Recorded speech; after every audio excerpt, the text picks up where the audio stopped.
জন্য তলপেটে ব্যথা, প্রস্রাব করতে জ্বালাপোড়া। প্রতিদিন একজন সুস্থ মানুষের 3 লিটার মতো এভারেজে পানি খাওয়ার প্রয়োজন হয়। এটা ঠিক মতো খেতে হবে। বুকে বুকে দেখো দাড়ি পাল্লা,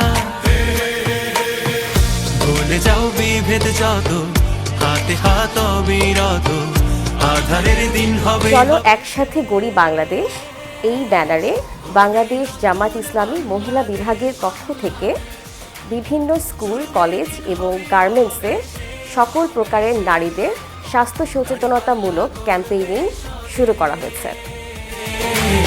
গড়বে নতুন বাংলা।